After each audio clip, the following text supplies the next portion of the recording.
But first of all, Labour is warning today that what they're calling Rishi's recession has hammered economic growth. They point out that the UK suffered a net loss of 40,000 businesses registered for VAT last year. Well, let's speak now to Shadow Chief Secretary to the Treasury, Darren Jones, who joins us live from Bristol. Good morning, Darren. Now, what do Labour propose is the solution to such a fall in those numbers? Good morning. Well, good morning. Good to be with you again. The major issue is you've got to get the economy back on track. What these figures show is that small businesses in particular have either been making less money or have gone bust. And I think everybody recognises that from behind the statistics. When you look at your own high street, most high streets have had independent shops, independent retailers close their doors since the pandemic ended. And that's a huge shame. Whenever I talk to my constituents about their high street, they say that they want more independent shops. That's why we in the Labour Party have said, yes, we've got to get the economy back on track, but we also have to help small businesses with things like business rates reform so that they can afford to stay on the high street, and looking at things like late payments so that they make sure that they get paid on time when they're charging suppliers and so on and so forth. The fact of the matter is that under Rishi Sunak, the economy's gotten worse, not better. And we need to turn a page on those 14 years of failure and get the country back on track. Is it really fair, though, to point the blame at Rishi Sunak? You know, a lot of these businesses closing down were as a side effect, as you said, of the COVID lockdowns. Consistently, Labour called for lengthier lockdowns. Is it really fair to point the finger at Rishi for this? Yeah, so these numbers are about post-COVID changes. So obviously during the COVID pandemic, that was a unique set of circumstances. We supported the help that went to businesses during that period.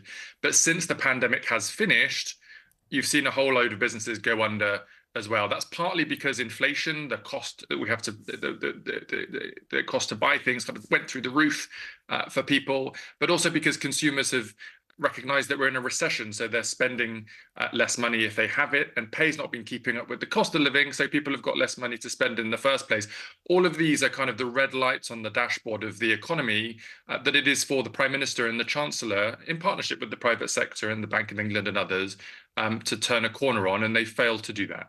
And Darren, we're going to be talking about this topic later on in the show, because a survey out this week suggests that around 40% of parents would consider withdrawing their children from private school if they have to pay VAT on fees. Of course, that is a policy from your party. If that is the case, is it not right that the policy would be counterintuitive because it wouldn't actually bring in that added revenue? So I'm not sure what the evidence is that is underpinning your statistic, but it's not reflective of the work that either we've done in the Labour Party or that's been independently verified by organisations like the Institute for Fiscal Studies and others. Our policy is that private schools should not be given an exemption from paying tax just because they are schools. They are private-run businesses, and the money that we think we can generate from closing that VAT loophole will be really, really vital to go into our state schools, who have seen a real terms very, very significant cut in the funding to the majority of pupils that go to state schools across the country. Now, the important point here is that private school fees have gone up year after year after year for many, many years. And so parents are used to having to pay more each year for their private school provision. And what we've said to private schools is that we're giving them advance notice of this so that they can transition to having to pay VAT through parent fees. Many of our schools are in a position to be able to pass this on over a number of academic years, or to think about spreading the cost as opposed to lumping a whole 20% on parent fees in one go. And we would encourage schools to work with the Labour government, if we win the election later this year, to make sure that this policy is implemented in the best possible way for everybody.